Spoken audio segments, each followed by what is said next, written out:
बिना रसोई के पकवान बनाने वाली बहुएं।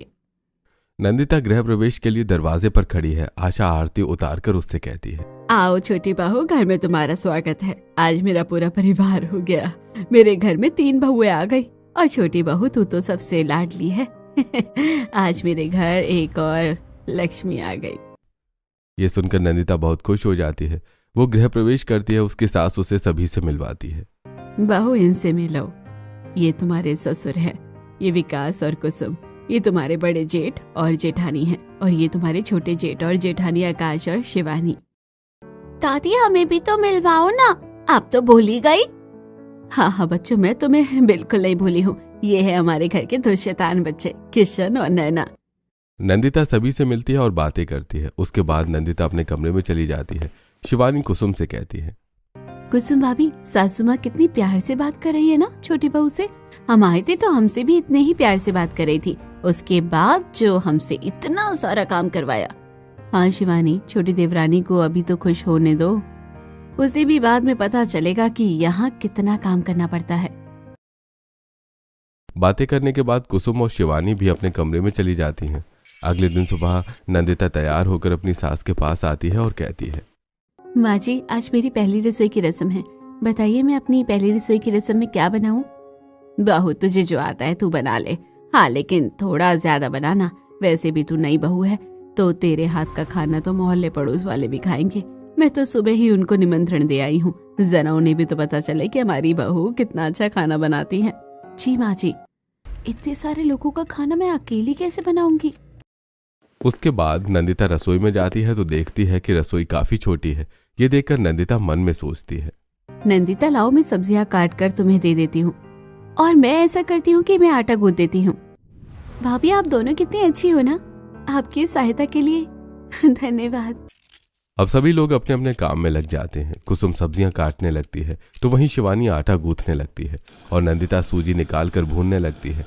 लेकिन रसोई छोटी होने की वजह से तीनों को अच्छी तरह काम करते नहीं बनता और काम करते समय तीनों आपस में टकराती हैं। टकराने की वजह से सारा दूध गिर जाता है और ये देखकर आशा कहती है, अरे तुम लोग कैसे काम कर रही हो, सारी रसोई बिखरा रखी है और दूध भी गिरा दिया। माँ जी, रसोई बहुत छोटी है, इस रसोई में 3 लोगों का काम करना बड़ा ही मुश्किल है। अरे बहू, रसोई छोटी है तो क्या हुआ, जीवन में सब कुछ अपनी पसंद का तो नहीं मिल सकता ना। जो भी है खाना तो यही बनाना पड़ेगा। अब जल्दी करो, मेहमान आते ही होंगे। आशा ऐसा कहकर वहां से चली जाती है। अब जैसे तैसे नंदिता अपनी तीनों जिठानियों के साथ खाना बना लेती है और सभी मेहमानों को परोस देती है। सभी लोग खाना खाकर खाने की बहुत तारीफ करते हैं। आशा अपनी तीनों बहुओं की तारीफ सुनकर बहुत खुश हो जाती है। खाना खाकर नंदिता को नेक देते हैं और फिर अपने अपने घर चले जाते हैं। अगले दिन नंदिता जब सोकर उठती है तो अपनी सास के पास जाकर कहती है, माँ जी बताइए आज खाने में क्या बनाना है, मैं जाकर बना देती हूँ। अब बहू, आज तेरे ससुर जी का मटर पनीर और कुलचे खाने का मन है, तू वही बनाना। और हाँ, मीठे में खीर बनाना और आलू की सूखी सब्जी भी बनाना, क्योंकि विकास और आकाश के टिफिन के लिए आलू की सूखी सब्जी अच्छी रहती है। और बहू, आज हमारे पड़ोसी शर्मा जी अपनी पत्नी और बच्चों के साथ हमारे यहाँ खाने पर आने वाले हैं, तो खाना थोड़ा ज्यादा ही बनाना। सारी बातें सुनकर नंदिता मन ही मन सोचती है, और भाभी मेरे टिफिन में भी ज्यादा खाना रखना, क्योंकि मेरी सहेलियों को आपके हाथ का खाना बहुत अच्छा लगता है। मैं तो कॉलेज में ज्यादा खाना लेकर जाऊंगी। इतना सारा खाना क्या मुझे अकेले ही बनाना पड़ेगा? नंदिता ये सोच ही रही थी कि तभी उसे परेशान देखकर आशा कहती है, तेरी दोनों जेठानियां भी रसोई में आती ही होंगी खाना बनाने के लिए, तू तो उनकी हेल्प ले लेना। लेकिन माँ जी, रसोई तो बहुत छोटी है और इतनी छोटी रसोई में हम तीनों देवरानी जेठानियां एक साथ काम नहीं कर पाती हैं, और करती भी हैं तो बड़ी ही दिक्कत होती है। अब बहू, हमारी यहाँ रसोई तो वही है और उसी में ही खाना बनाना पड़ेगा। अगर तू इतना सारा खाना एक साथ अकेली बना सकती है तो फिर तू अकेली बना ले, और अगर तुझे जेठानियों की मदद लेनी है तो तुझे थोड़ा एडजस्ट तो करना ही होगा। आशा की बात सुनकर नंदिता चुपचाप रसोई में चली जाती है और काम करने लगती है। तभी उसकी जेठानियां वहां आ जाती हैं और उसकी मदद करवाने लगती हैं। लेकिन रसोई छोटी होने की वजह से तीनों एक दूसरे से टकराती, चीजें गिरकर टूट जाती। ऐसी समय बीत रहा था। आशा आए दिन किसी न किसी की दावत लेती रहती और देवरानियां जेठानियां साथ में मिलकर खाना बनाती, तो उन्हें बड़ी ही दिक्कत होती। एक दिन आशा अपनी तीनों बहुओं से कहती है, बहू, तुम तीनों के ताया ससुर और ताई सास अपने बहू बेटे और पोती के साथ आ रहे हैं, तो तुम्हें उनका भी खाना बनाना है, और साथ ही तुम्हारे ससुर जी ने पड़ोस के मिश्रा जी को भी खाने पर बुलाया है। तो देखना खाना थोड़ा ज्यादा बनाना ताकि कम ना पड़े। माँ जी, इतने सारे लोगों का खाना उस छोटी रसोई में नहीं बन पाता है। बहू, मैं मानती हूँ कि रसोई छोटी है, लेकिन तुम्हें एडजस्ट तो करना ही पड़ेगा। अब इतने सारे लोगों का खाना तुम अकेली बना सकते हो तो बना लो, वरना थोड़ा एडजस्ट करके अपनी जेठानियों की हेल्प ले लेना। वैसे माँ जी, मैं सोच रही थी कि आंगन में जो चूल्हा बना हुआ है, मैं उसमें अगर सभी का खाना बना लूं तो। बहू, वो चूल्हा तुम्हारी दादी सास के जमाने का है। जब वो जिंदा थी तो उस चूल्हे पर खाना बनाया करती थी। अब अगर तुम उस चूल्हे को इस्तेमाल करना चाहती हो तो उसकी लिपाई पुताई करके साफ कर लो और उस पर खाना बना लेना। ऐसा कहकर आशा चली जाती है। तब कुसुम कहती है, देवरानी जी, ये क्या मुसीबत पाली है आपने? अब क्या हम बाहर चूल्हे पर खाना बनाएंगे? जेठानी जी, चूल्हे पर खाना बनाना इतना मुश्किल भी नहीं है। मुझे तो चूल्हा जलाना और उस पर खाना बनाना अच्छी तरह आता है, क्योंकि गांव में मेरी बड़ी मम्मी रहती है। तो जब भी मैं गांव जाया करती थी तो चूल्हे पर ही खाना बनाया करती थी, और हमारा आंगन काफी बड़ा है, तो इतने सारे लोगों का खाना हम तीनों बहुएं आराम से मिलकर बना लेंगी। नंदिता की बात सुनकर उसकी दोनों जेठानियां भी चूल्हे पर खाना बनाने के लिए तैयार हो जाती हैं और अब तीनों बहुएं आंगन में जाती हैं। नंदिता देखती है कि आंगन में 4 मुंह वाला चूल्हा है। ये देखकर नंदिता खुश होते हुए कहती है। अब नंदिता पहले चूल्हे के आसपास झाड़ू लगाकर साफ सफाई करती है। उसके बाद चूल्हे को मिट्टी से लीप लेती है। फिर कुसुम कहती है, भाभी, देख रही हो आप दोनों, ये 4 मुंह वाला चूल्हा है। इसमें तो हमारा खाना बहुत जल्दी बन जाएगा, और चूल्हे में बना हुआ खाना काफी स्वादिष्ट होता है। और यहाँ पर इतनी सारी जगह है कि हमें एक साथ बातें करते हुए खाना बनाने में सचमुच बहुत मजा आएगा। नंदिता, ऐसा करते हैं कि स्टोर रूम से बड़े बड़े पतीले और ये सब निकाल कर ले आते हैं, ताकि हम इतने लोगों का खाना उसमें आराम से बना सके। अब कुसुम और शिवानी स्टोर रूम में जाकर बड़े गंजे और पतीले निकाल कर ले आती है और उन्हें धोकर साफ कर लेती है और चूल्हे पर जमा देती है। तब शिवानी कहती है, चलो, सारा इंतजाम हो गया। अब हम खाना बनाने का सारा सामान यहाँ लाकर रख देते हैं, फिर खाना बनाना शुरू करते हैं। वो लोग खाना बनाने का सारा सामान चूल्हे के पास लाकर रख देते हैं। तभी गीतिका वहां आती है और कहती है, भाभी, माँ ने कहा है कि छोटी भाभी मीठा अच्छा बनाती है तो मीठा बना लो, और मछली भाभी नान और सूखी सब्जी अच्छी बनाती है तो मछली भाभी आप नान और सूखी सब्जी बना लेना, और बड़ी भाभी आप पनीर की कोई सब्जी और दाल तड़का बना लेना। ठीक है गीतिका, माँ जी से कहना कि हम तीनों मिलकर जैसा उन्होंने कहा है वैसे ही बना लेंगे। गीतिका वहां से चली जाती है। अब तीनों बहुएं मिलकर खाना बनाने लगती हैं और खाना बनाते बनाते शिवानी कहती है, वैसे नंदिता, तुम सही कह रही थी, यहाँ पर खाना बनाने में सचमुच मजा आ रहा है। बिना रसोई के पकवान मुझे लग रहा है कि रसोई के पकवान से ज्यादा अच्छे लगेंगे, अच्छे बनेंगे। हाँ भाभी, यहाँ पर जगह भी ज्यादा है और हम बड़े गंजों में चूल्हे पर खाना भी अच्छी तरह बना लेंगे। ऐसा कहते नंदिता एक चूल्हे पर सूजी भूनती है तो शिवानी दूसरे चूल्हे पर आलू की सूखी सब्जी बनाने लगती है। तो वहीं एक चूल्हे पर कुसुम पनीर की सब्जी बनाने लगती है। उसके बाद दाल तड़का और चावल भी बनाती है और फिर सभी लोग मिलकर रोटियां और पूड़ियां बना लेती हैं। खाना तैयार होने के बाद तीनों बहुएं हॉल में आती हैं तो देखती हैं कि ताया जी और उनके परिवार के सभी लोग वहां आ चुके थे। तभी अपनी बहुओं को देखकर आशा कहती है, नंदिता, ये तुम्हारे ताया जी और ताई जी हैं, उनके पैर छुओ। आशा के कहने पर नंदिता के साथ दोनों बड़ी बहुएं भी महेश और रागिनी के पैर छूती हैं। उसके बाद आशा ताया जी के बेटे रोहित और बहू मालती से भी मिलवाती हैं। त्रिशा कहती है, नहीं चाची जी, इन्होंने तो अब तक मुझे आपसे मिलवाया नहीं, मैं आपको खुद ही अपने आप से मिलवा देती हूँ। मैं हूँ इस घर की इकलौती बेटी त्रिशा। त्रिशा की बात सुनकर सभी हंस पड़ते हैं। तभी नंदिता कहती है, आपको कौन भूल सकता है, आप तो इतनी क्यूट हो। वो लोग ये बातें कर ही रहे थे कि तभी मोहल्ले से भी कुछ लोग आ जाते हैं। मोहन सभी का स्वागत करता है और फिर कहता है, अरे भाई लाओ, अब भाई जल्दी से खाना लगा दो। अब तीनों बहुएं मिलकर सभी को खाना परोस देती हैं। सभी लोग खाना खाकर तीनों बहुओं की काफी तारीफ करते हैं। महेश कहते हैं, अरे वाह भाई वाह, भाई साहब आपकी तीनों बहुओं ने बड़ा ही शानदार खाना बनाया है। ऐसा लग रहा है कि खाना रेस्टोरेंट से आया हुआ है। भाई साहब, मेरी बहुओं ने बिना रसोई के पकवान बनाए हैं। दरअसल ये पकवान बाहर आंगन में चूल्हा जलाकर बनाए गए हैं, इसलिए इसमें देसी खुशबू और स्वाद है। बहन जी, मानना पड़ेगा, आजकल के जमाने में भी आपकी बहुओं ने चूल्हे पर खाना बनाया है। हाँ जी माँ जी, आप सही कह रही हैं। आप तीनों ने बड़े ही देसी अंदाज में बड़ा ही स्वादिष्ट खाना बनाया है, खाकर तो जैसे मन ही भर गया। महेश के परिवार के साथ साथ आज पड़ोस वाले भी तीनों बहुओं के हाथ के बने खाने की बड़ी तारीफ करते हैं। तब गंगा कहती है, वैसे आशा, तेरे बहुओं ने सचमुच बड़ा ही स्वादिष्ट खाना बनाया है, खा के तो मजा ही आ गया। हाँ गंगा बहन, मेरी तीनों बहुओं ने तो आज बिना रसोई के कितना स्वादिष्ट खाना बनाया है। क्या कह रही हो आशा बहन, रसोई के बिना पकवान बनाए हैं? हाँ, वो दरअसल हमारे घर की रसोई बड़ी छोटी है, इसलिए तीनों ने आंगन में जो हमारे पास सास का चूल्हा था ना, उसी पर पकवान बनाए हैं। अच्छा चाची, ये चूल्हे पर बना खाना है, तभी खाने में इतना स्वाद है। आशा, तेरी दोनों बहुएं तो पहले ही अन्नपूर्णा थी, अब ये तीसरी भी अन्नपूर्णा आई है। तू तो बड़ी ही खुश नसीब है। माँ जी बताइए, आज खाने में क्या बना लूं? बहू, आज तो तू अपने ताई जी की पसंद का खाना बनाना, उनसे पूछ लेना कि क्या बनाना है। ताया जी बताइए ना, आप आज क्या खाएंगे? वैसे बहू, तुम तीनों जो बनाती हो बड़ा स्वादिष्ट बनाती हो, लेकिन आज तुम वेज बिरयानी, रायता और उसके साथ दही बड़े भी बना लो। ठीक है ताया जी। अब नंदिता फिर से आंगन में जाती है और वो चूल्हे के आसपास का एरिया झाड़ती है और फिर मिट्टी से उसे लीप लेती है। तब तक उसकी दोनों जिठानियां भी आ जाती हैं। तभी कुसुम कहती है, नंदिता, चूल्हे की साफ सफाई तो तुमने कर ली है, चलो अब खाना बनाना शुरू करते हैं। माँ जी ने बताया कि तुम आज वेज बिरयानी और दही बड़े बना रही हो। ऐसे करती हूँ, मैं रसोई से दाल लाकर उसे धोकर भिगा देती हूँ। शिवानी, तुम सब्जियां काट लेना और नंदिता तुम मसाले की तैयारी कर लो। सभी लोग अपने अपने काम में लग जाते हैं। कुसुम रसोई में जाती है और दाल निकालकर आंगन में लेकर आती है। वो पहले पतीला लेती है और फिर पानी डालकर उसे भिगो देती है। और दूसरी तरफ शिवानी रसोई में ढेर सारी सब्जियां लेकर आती है और आंगन में बैठकर काटने लगती है। तो वहीं नंदिता बाहर चूल्हे के पास रखे सिलबट्टे पर मसाला पीसने लगती है। उसके बाद नंदिता चूल्हा जलाती है और तीनों मिलकर चूल्हे पर खाना बनाती है। नंदिता चूल्हे पर दही बड़े सेकने लगती है, तो वहीं शिवानी वेज बिरयानी को तड़का देती है और कोमल रायता और चटनी बनाती है। खाना बनने के बाद वो लोग मिलकर सभी को खाना परोस देती हैं। सभी लोग खाना खाते हैं और थोड़ा आराम करते हैं।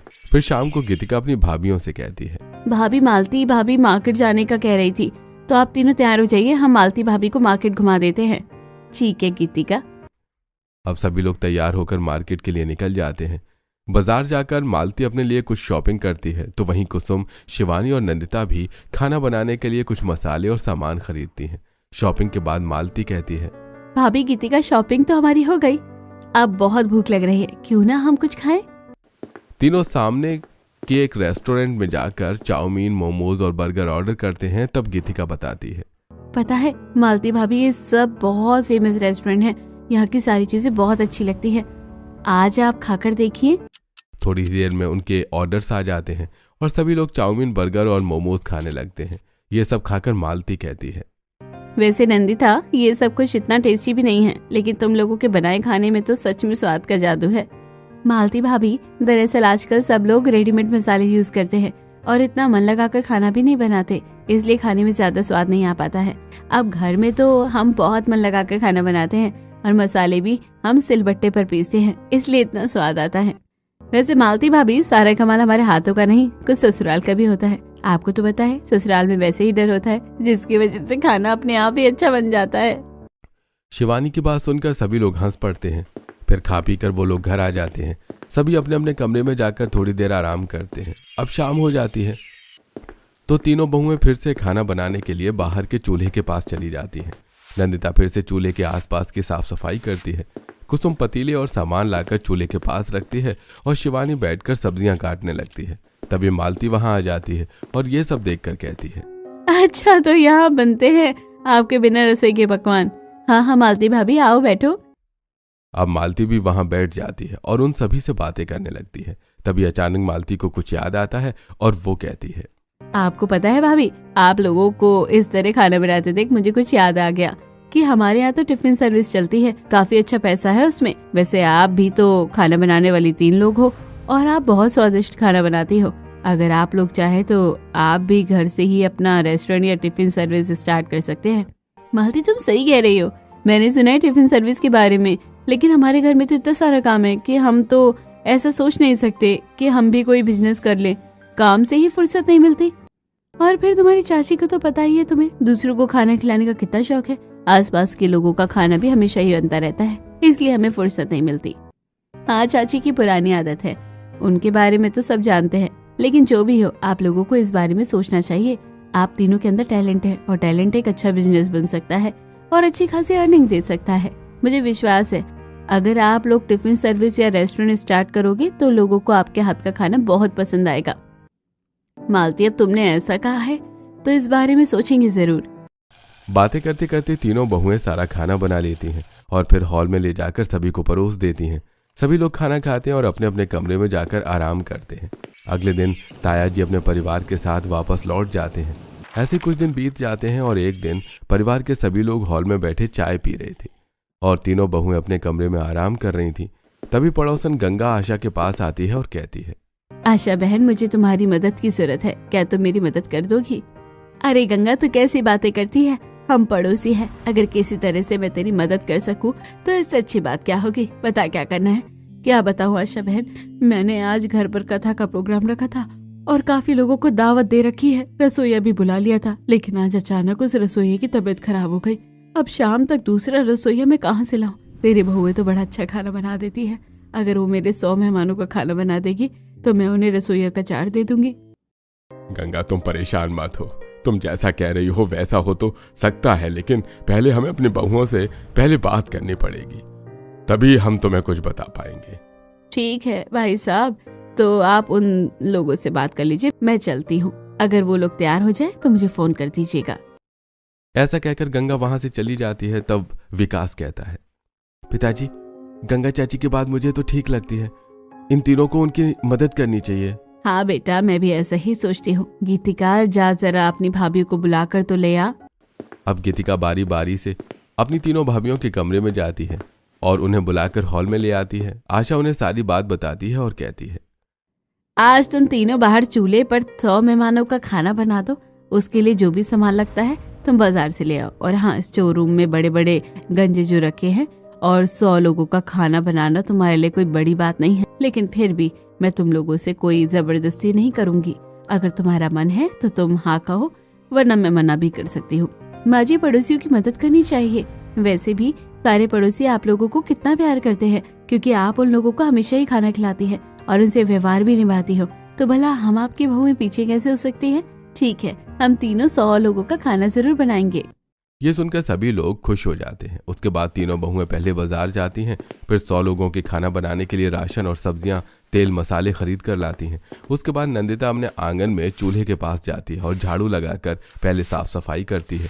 उसके बाद बड़े बड़े गंजे लाकर चढ़ा देती है और चूल्हा जला देती है। फिर वो खाना बनाना शुरू करती है और जब सारा खाना बन जाता है तो वो लोग 2 आदमियों को बुलाकर वो सारा खाना गंगा के यहाँ पहुँचा देते हैं। अगले दिन गंगा आती है और धन्यवाद देते हुए कहती है, आशा बहन, आज अगर तुम्हारी बहुएं खाना नहीं बनाती तो पता नहीं हमारी कितनी बेइज्जती हो जाती। वैसे खाना बहुत ही स्वादिष्ट था। ये रहे पैसे। पैसे देने के बाद गंगा फिर से कहती है, वैसे नंदिता बहू, तुम लोगों को तो घर पर ही अपना एक रेस्टोरेंट शुरू कर देना चाहिए। वैसे भी हमारे गांव में ऐसा कोई घर से चलाने वाला रेस्टोरेंट नहीं है जो इतना स्वादिष्ट खाना देता हो। कल हमारे घर में जो मेहमान आए थे वो यही कह रहे थे, जिन लोगों ने खाना बनाया है अगर वो घर से रेस्टोरेंट शुरू करते हैं तो वो सब वहाँ से खाना खरीदेंगे। वैसे गंगा चाची सही कह रही हैं। इस गांव से बहुत सारे लोग मजदूरी करने के लिए सुबह सुबह चले जाते हैं और कुछ लोग तो शहर ऑफिस के लिए भी आना जाना करते हैं। कई बच्चे स्कूल जाते हैं। इन सबको सुबह खाने की जरूरत होती है, लेकिन इनमें से बहुतों को समय पर खाना नहीं मिल पाता। अगर तुम तीनों अपना रेस्टोरेंट शुरू करोगी तो इन सबको सहूलियत हो जाएगी और तुम सबकी अच्छी खासी इनकम होगी। वैसे भाभी, मैंने भी होटल मैनेजमेंट का कोर्स किया है। अगर आप अपना रेस्टोरेंट शुरू करना चाहो तो हम प्लान कर सकते हैं और होटल मैनेजर तो आपको फ्री में ही मिल जाएगी। यह सुनकर सभी लोग हंस पड़ते हैं। अब किशन और नैना भी वहाँ पीछे हटने वाले नहीं थे। किशन कहता है, माँ, चाची, अगर आप लोग अपना घर का रेस्टोरेंट शुरू करोगे तब तो हम भी अपने स्कूल अलग अलग तरह के टिफिन लेकर जाएंगे और अपने दोस्तों के साथ मिल बांट कर खाएंगे। किशन, तू तो सिर्फ खाने की बातें करता है। मैं तो खाना बनवाने में माँ के साथ हेल्प ही करवाऊंगी। सभी लोग नैना की बात सुनकर मुस्कुरा देते हैं। तीनों बहुएं भी इस प्लान के लिए हाँ कह देती हैं। अगले दिन से घर पर रेस्टोरेंट बनाने की तैयारी होने लगती है। इसके लिए तीनों बहुएं बाजार जाकर अनाज, मसाले, तेल ले आती हैं। तो वहीं देवेश एक बड़ा सा बोर्ड बना देता है जिस पर लिखा था घर का खाना रेस्टोरेंट। साथ ही वहां नीचे लिखा हुआ था कि स्वादिष्ट खाना कम पैसों में उपलब्ध है। इधर आशा और गंगा ने मिलकर सारे गांव में इस रेस्टोरेंट की खबर फैला दी थी। अगले दिन सुबह उठकर तीनों बहुएं आंगन में जाती हैं और बड़े बड़े गंजे रखकर उनमें खाना बनाना शुरू कर देती हैं। तब नंदिता कहती है, चलो भाभी जल्दी जल्दी खाना बनाना शुरू करते हैं, वरना अगर कोई हमारा खाना खाने आ गया तो उसे हम क्या देंगे। हाँ नंदिता, ऐसा करती हूँ कि मैं सब्जियाँ काट कर बाहर रख देती हूँ, तुम मीठे में हलवा बना लो और शिवानी तुम जल्दी से पूरी और रोटी के लिए आटा गूंथ लो। तीनों बहुएं अपने अपने काम में लग जाती हैं और खाना बनाना शुरू कर देती हैं। तभी गीतिका वहां आ जाती है और एक चेयर पर बैठते हुए कहती है, भाभी मैं भी अपने समय पर आ गई हूँ और आपके इस रेस्टोरेंट का जो रिसेप्शन है वो तो मैं ही संभालूंगी। हाँ गीतिका, रिसेप्शन तुम ही संभालना, और भगवान ने चाहा तो हमारी अच्छी कमाई हुई तो हम तुम्हें अच्छी पेमेंट भी दे देंगे। पेमेंट तो मैं ले लूंगी भाभी, और साथ में बोनस भी लूंगी। तीनों भाभियां गीतिका की बात सुनकर बहुत खुश हो जाती हैं और खाना बनाने में लग जाती हैं। सभी मिलकर खाना बनाती हैं। थोड़े ही समय में खाना बनकर तैयार हो जाता है। तभी बोर्ड पढ़कर 4-5 लोग वहां आते हैं और वहीं लगी कुर्सियों पर बैठ जाते हैं। तीनों बहुएं मिलकर उन सभी को खाना सर्व करती हैं और वो लोग खाना खाकर उसकी पेमेंट करते हैं और तारीफ करके चले जाते हैं। अब काफी देर हो चुकी थी लेकिन कुछ और लोग वहां नहीं आए थे। तभी मोहल्ले की मुनिया और विनीता आशा के घर आती हैं और कहती हैं, आशा बहन, हमने सुना है कि तुम्हारी तीनों बहुओं ने घर का खाना नाम का रेस्टोरेंट चालू किया है अपने आंगन से, और वैसे हमने बोर्ड भी देखा तो जरा सोचा कि हम भी तो खाना चेक कराएं, पता चलेगा वो खाना कैसा बनाती हैं। हाँ मुनिया बहन, चलो चलो, मैं तुम्हें अपनी बहू के हाथ के बिना रसोई के पकवान खिलाती हूँ। ऐसा कहकर आशा मुनिया और विनीता को लेकर आंगन में जाती हैं, जहाँ तीनों बहुओं ने खाना तैयार कर रखा था और कुर्सियां लगी हुई थी।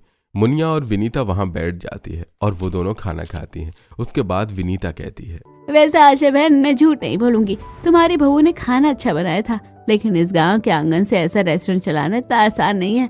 मुझे नहीं लगता कि ये रेस्टोरेंट चल पाएगा। हालांकि तुम अगर हम दोनों से पैसे लेना चाहो तो हम दे देते हैं। अरे नहीं मुनिया बहन, तुम दोनों मेरी पड़ोसी हो, तुम दोनों से पैसे लेकर हम क्या करेंगे। तुम दोनों ने खाना खाया, हमें इस बात की खुशी हुई।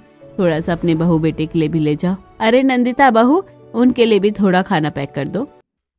अब नंदिता उन्हें थोड़ा खाना पैक करके दे देती है। वो लोग बाहर चली जाती हैं। तभी विनीता कहती है, आशा बहन को भी पता नहीं क्या सूझी कि घर में रेस्टोरेंट खुलवा लिया।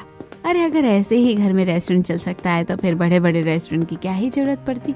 वैसे बहन, हमारे लिए तो अच्छा ही है, कभी कभी हम घूमते फिरते ऐसे ही आ जाएंगे और हमें खाना खाने को मिल जाएगा। ऐसी बातें करते हुए वो लोग चले जाते हैं। तो दूसरी तरफ कस्टमर के ना आने से मायूस नंदिता कहती है, भाभी, हम तो कब से खाना बनाकर बैठे हैं, लेकिन 4-5 कस्टमर के बाद अब कोई भी कस्टमर नहीं आया। हाँ नंदिता, लेकिन इंतजार करते हैं, शायद कोई कस्टमर आ जाए। अब तीनों बहुएं शाम का इंतजार करती हैं लेकिन कोई भी कस्टमर नहीं आता।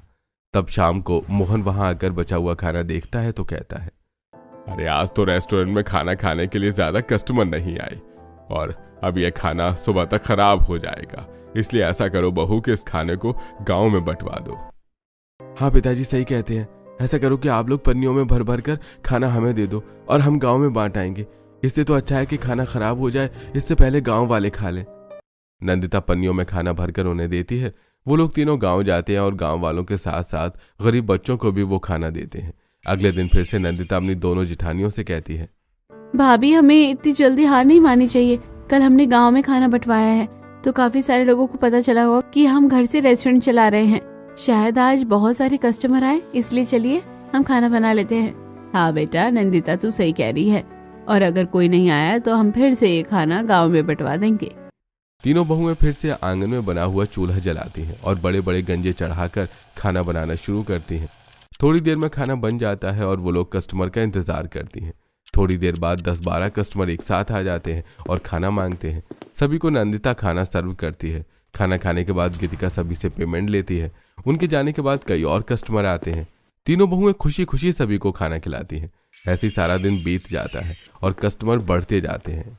खाना खत्म हो जाता है और खाना खत्म होने के बाद भी कुछ कस्टमर्स आते हैं और खाली हाथ लौट जाते हैं। तब आशा कहती है, बहू, तुम तीनों की मेहनत तो रंग लाई। देख रही हो कितने सारे कस्टमर आज वापस चले आए हैं। कल से थोड़ा ज्यादा खाना बनाना।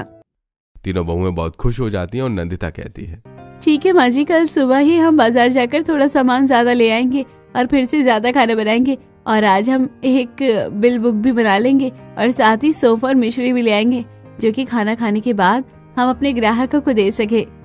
अगले दिन वो थोड़ा और ज्यादा खाना बनाती हैं और कस्टमर को सर्व करती हैं। ऐसे समय बीत रहा था और उनका घर जैसा रेस्टोरेंट अब बहुत अच्छा चलने लगा था। गांव के सिवा आसपास के लोग भी वहां आते थे और खाना पैक करवा कर ले जाते थे। इस तरह वो तीनों अब गृहिणी के साथ साथ कुशल बिजनेस वुमन भी बन चुकी थी। अपनी तीनों रेस्टोरेंट चलाते हुए सुकून से अपना जीवन गुजारती हैं और अपने परिवार वालों को भी सपोर्ट करती हैं। सभी लोगों के मुंह से अपनी बहुओं की तारीफ सुनकर आशा बहुत खुश हो जाती है। फिर मोहल्ले के सभी लोग चले जाते हैं।